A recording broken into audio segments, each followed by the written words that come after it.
Shalom, irmãos. Então vamos falar da semântica da palavra igreja no Novo Testamento. Ao contrário do que normalmente se utiliza nos dias atuais, a igreja no Novo Testamento, ela é uma assembleia, é um grupo de pessoas. E aqui eu não estou falando do significado e nem da origem da palavra, é do uso que, por exemplo, o apóstolo Paulo, Shaul, dava à expressão igreja. Por exemplo, ele dizia: a igreja que se reúne na casa da irmã tal, por exemplo. Ele está separando a casa, que é uma construção, é uma habitação de uma pessoa física, né, de um grupo de pessoas. Então, um exemplo que traduz bem seria uma associação de pessoas. Por exemplo, a Associação dos Professores Municipais da cidade do Rio de Janeiro, né?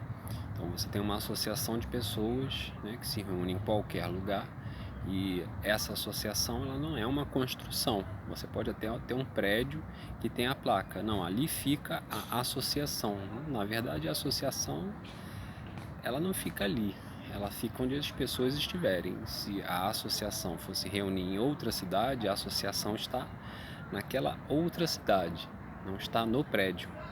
O prédio é só uma central, enfim, uma construção onde se convencionou reunir, mas a associação mesmo está se reunindo em outra cidade, né? Os professores associados estão se reunindo em outra cidade e não estão, né, na sede da associação. E assim também é com igreja. Igreja é assembleia, é uma reunião de pessoas, né? No caso de irmãos, né? E não uma construção, né?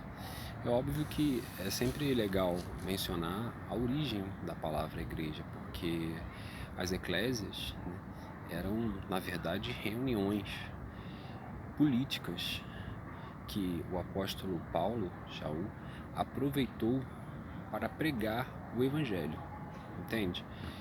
E aí essa palavra acabou sendo transportada, né, para o grupo de pessoas em uma cidade, né? É sempre assim, um grupo de pessoas em uma cidade, né?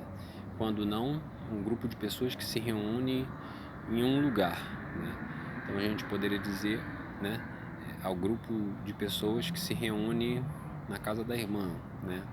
É uma igreja, né? O grupo de pessoas, de irmãos, né, que estão na cidade tal, é uma igreja, assim como a associação dos professores da cidade do Rio de Janeiro, né, estão relacionadas com, né, a região onde eles se encontram, né? E, enfim, isso tem muito a ver com a questão da origem, né, e a etimologia da palavra. Mas a semântica, o uso, né, no seu contexto, é esse, é de um grupo de pessoas, e não de um local, né? Lembrando que também existem, né, palavras como templo e santuário, né, no Novo Testamento, ou seja, quando se quer falar de algo físico, se usa a expressão templo, santuário, né, e não igreja. Sempre que se usa a expressão igreja, você está falando, na verdade, de um grupo de pessoas. Tá bom? Shalom, obrigado aí por assistir.